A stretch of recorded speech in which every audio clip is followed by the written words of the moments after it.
मैं तुहाडे कोल इजाजत ले लेना। तुहानू पता है बच्चा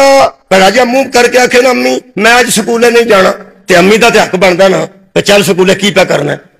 हो गया नहीं कोई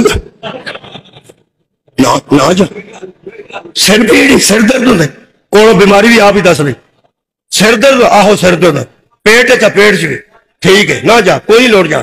बाहरों आ जा प्यो वली हो गई आती है उत्थे पिछा ना बिस्तरे दे विच जाके बह जा हुणे दफा हो जाता तो आ जाए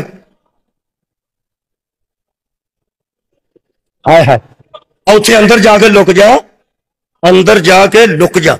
वो आ गया ही प्यो उस तेनू भी गुस्से होना तो मैनू भी ठीक है उत्थे जाके लुक जा शाबाश है भी तेरे जम्मन ते बीबी तू वली तो चालू हुई पुत्र नू चोर बना छड़े अंदर जाके लुक जा अंदर जाके लुक जा बात करो कमाल है भाई एडी तू वली तो चालू हुई तू सके पुत्र चोर अंदर जाके लुक जा हालांकि वह नुकसान है उन्होंने मुंडे को कोई पता नहीं मेरा की नुकसान पे आता उन्होंने पता भी अम्मा ठीक है छुट्टी भी कराती है वो फिर टुर के टुर जाता आंधी हुणे टुर जाता दफा हो जाता तो आ जाए बाहर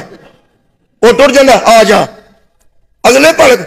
पता लग जाता कल स्कूल नहीं संगे आओ मैंने मुंडे पर दसते सन वो फिर कूण नहीं देंदी वो आंधी है 35 साल हो गए ने मेरे मगर चढ़े हैं औलाद के मगरों तो लै जा मुंडे की तबीयत ठीक नहीं तो मगर चढ़ गया वो आंदा मैं तो सिर्फ पूछी आई तू मेरी हथी क्यों पई नहीं चल कल जाई पुत्र दवाई शवाई लै कल जाई अगले पल फिर कोई ना 5-6 छुट्टियां करन दी है वालदा माजदा बलायत मैं पढ़ लगा 5-6 छुट्टियां उत्थे दरखास्त कोई नहीं ते रोज लाड प्यार बड़ियां बड़ियां बीबियां ने लाड प्यार मुंडे वली दे खिलाफ कर छड़े